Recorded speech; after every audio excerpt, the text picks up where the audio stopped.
Hi, I'm Sal Henley and we're back in the Slimming World kitchen and we're going to make a chicken tikka masala. Now, how many of you love tikka masala? It's actually one of the most popular dishes in Britain. And so I'm going to make a healthy, delicious version so you don't get a takeaway and not keep on plan. It's really simple. We've got two stages.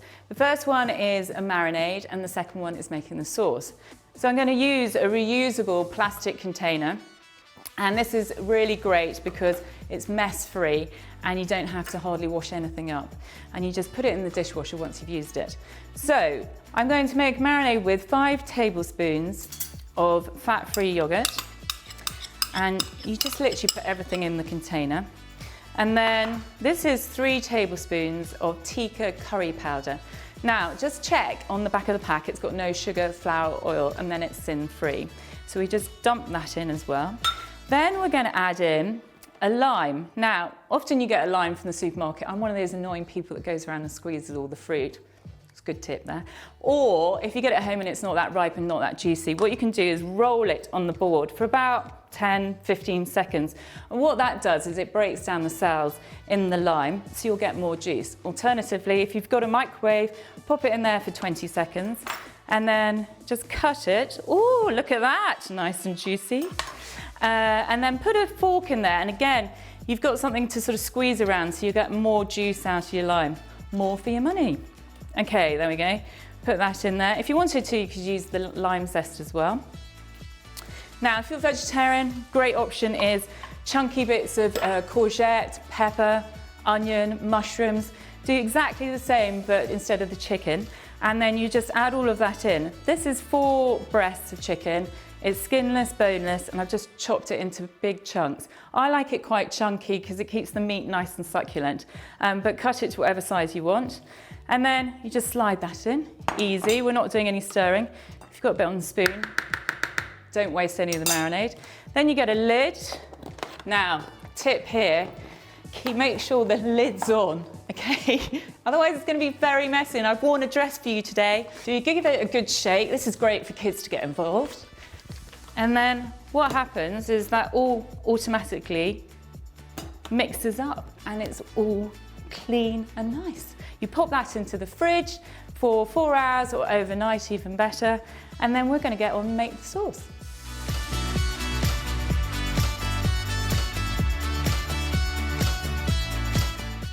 So we're going to make the chicken tikka masala sauce, and it's really fragrant and delicious. It's got lots of nice little spices in it, and the basis to any curry, which is ginger, garlic and chilli. So in the recipe it says grate an onion, chop some garlic, chilli, ginger, or grate the ginger. I can't be bothered with that. This modern day invention known as a mini food processor is great. So I'm just going to chuck everything in there. So there's 4 cloves of garlic, there's an onion.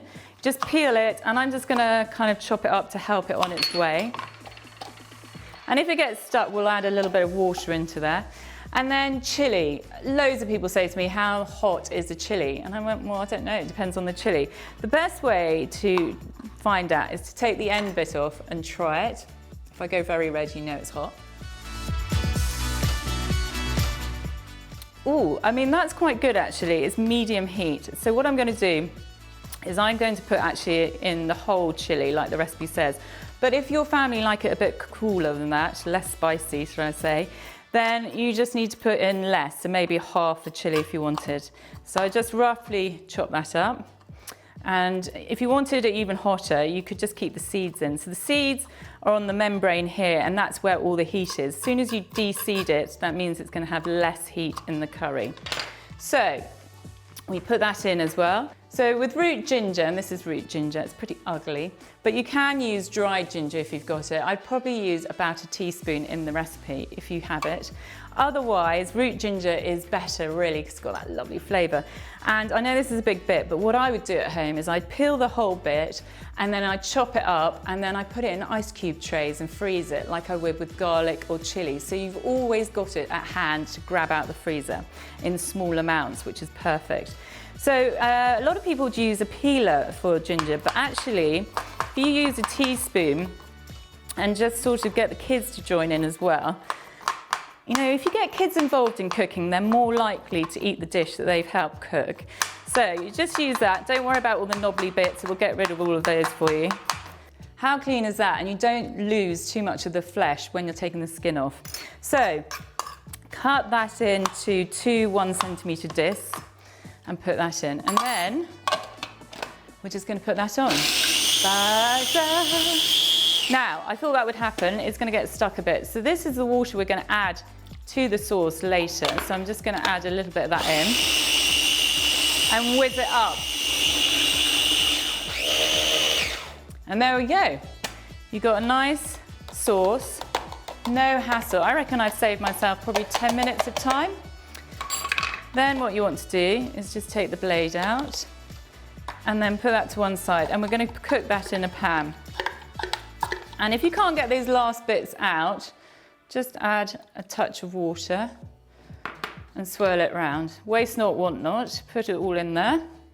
Okay, then let's get this bad boy going. So I'm just going to put that on quite a high heat. Now, in the recipe it says cook it with low-calorie cooking spray. I personally love cooking with water because it really cooks the onion and the garlic down and it will evaporate off, and then you can add all the other ingredients. So we'll just get that going. So now we've got that going, what I'm going to do is add in a teaspoon of ground cinnamon, like so. Then a teaspoon of ground cumin. Now, if you've got seeds, you could grind those down if you wanted to, or actually just add the seeds in, it wouldn't make too much difference. And then 2 tablespoons of the tikka curry powder that we used earlier. So in total, in the whole recipe, there is 5 tablespoons. 3 go into the marinade and 2 into this lovely sauce. So cook those spices out a little bit, because that will then not have that sort of grainy, gritty, uncooked taste to it later on. And it's the same with tomato puree, so I'm going to add that in as well. And you really want to get the heat into that. That's 6 tablespoons.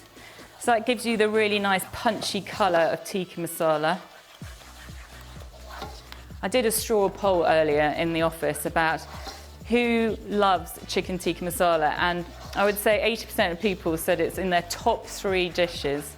So it's definitely a popular one. So if you can get this right, then you are set for lots of meals. And actually what I would do is probably batch cook this sauce. So rather than do one sauce, I would probably do 4 or 5 batches of the same sauce and then divide it up and then freeze it. It's a perfect solution to that. I'm all about getting ahead. That's why I would freeze the chopped up chilli or garlic in little ice cube trays. Right, so now we've cooked that out, then what we need to do is add the remainder of that water. That was 250 mils of water. You might need a little bit more in there because I've evaporated some of it off, but essentially that is it. Then you bring that up to the boil, and we're just going to lower the heat down. So it just gently simmers and cooks out, and that will take, I don't know, 12, 15 minutes, depends on your hob. We're going to simmer the sauce, and then I'm going to thread the chicken on the skewers and put those in the oven. So I'm going to skewer the chicken. You can see I've already done some. Now look, if you've only got odd sized skewers, it doesn't matter really. Nobody's going to see them. I tend to like using longer ones because then there's more gaps between the pieces of chicken, so they're likely to cook quicker. Also, if you've got some foil, line your pan with foil, not baking parchment, that will catch a light, but that also will save on lots of washing up. Always trying to save on time. So just get your chicken that's marinated for about 4 hours to overnight in the fridge, and you just literally thread it along there. Now, a lot of you are going to say to me, I don't have metal skewers. That's fine. Wooden skewers work fine. So you need to soak the wooden skewers. So you get a tray like this, fill it with water, and then put your skewers in there. Leave them for a good 20 to 30 minutes. Then thread your chicken or your vegetables, you know, those lovely mushrooms and peppers and onions, like I said earlier. Then you can wrap little bits of foil around the ends, and that really helps with being able to grip them and turn them during the grilling. So you put these under the grill about medium heat, and then you turn them halfway through and you'll have delicious chicken skewers. They take, I don't know, 12, 15 minutes. Just cut into a piece of the chicken, just make sure it's fully white in the middle, and then you'll know it's cooked. And then we'll be back for assembling our dish.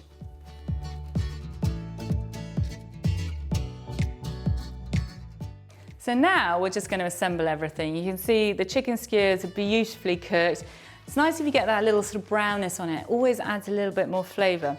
The sauce is here and that's all cooked down really beautifully. So just be careful because they're obviously hot, but what you want to do is take a fork and you just want to scoot the chicken skewers into the sauce itself. And then we are going to add in, to get that creamy, lovely texture, is some fat-free fromage frais. Okay, so fat-free fromage frais and we go. Now, if you didn't have any fromage frais, quark would be fine as well. The tip though is just make sure the heat is off underneath the pan and maybe just leave the sauce for 5 minutes because you don't want too much heat in it that will separate the fromage frais. And you just give that a good stir, and as soon as you do that, you start to see that lovely creamy sauce that we associate with the tikka masala. Hello, that's looking good. Why would you bother with a takeaway when that's so easy to put together? And like I said before, if you freeze that sauce, all you need to do is grill some chicken when you get home, chuck it in, and you've got an instant dinner right there. So rice is the #1 thing I always get asked about. How do you cook perfect rice? It's really simple if you follow a few tips I'm going to give you. You should wash your rice, and you're probably thinking, I never wash my rice, I just tip it in. It really helps. What you do is you just put the rice in a bowl like this, and I've just put water on top. And you can see how cloudy that water is just by sort of stirring it with your hand. You see how cloudy it is. Now pour that off and start again with fresh cold water and keep doing it. It will take about 3 or 4 goes until the water runs clear, and that removes some of that starch that's going to prevent it from sticking. So then we're going on to how do you cook it? Well, you take a saucepan, lots of boiling water like you would pasta, and you throw it in and you get the heat really high, again up to boiling point. And it should be what I call dancing in the water, so it comes up to the top and falls back down. By doing that, you're getting water in amongst all the individual grains, and therefore it's going to keep it lovely and separate. Cook it for however long the packet says, and then what I do is I drain it in a sieve. And a lot of people pour over boiling water from a kettle, and I used to do that. But actually, what you want to do is do what I've done here. So you've sieved off the water, and then you put a piece of kitchen towel on it, and then you just leave it for about 5 minutes. And the rice really benefits from being rested like meat. And what you'll find is any water gets absorbed into the kitchen towel and it becomes light and fluffy.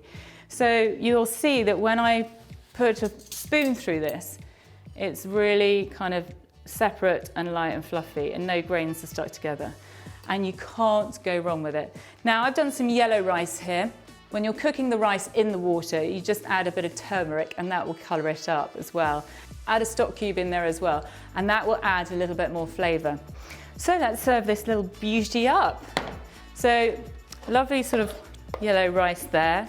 And then the beauty of this is you can have as much or as little as you like. So I'm just going to put that on top of the rice. Now when you come to serving it, obviously you could serve it with a salad or some vegetables. Just make sure 1/3 of your plate or a side plate is full. And then I love coriander, so I tend to put a lot of that on there as well. And if you want it a bit spicier, for those people in your family who like it a bit spicier, why don't you have a few slices of chilli on the table and they can add it accordingly. This really is one of our favourite dishes here at Slimming World. But as members, why don't you go and check out our website or our recipe books for new ideas and inspiration to keep you all on track like myself. And we'll see you soon.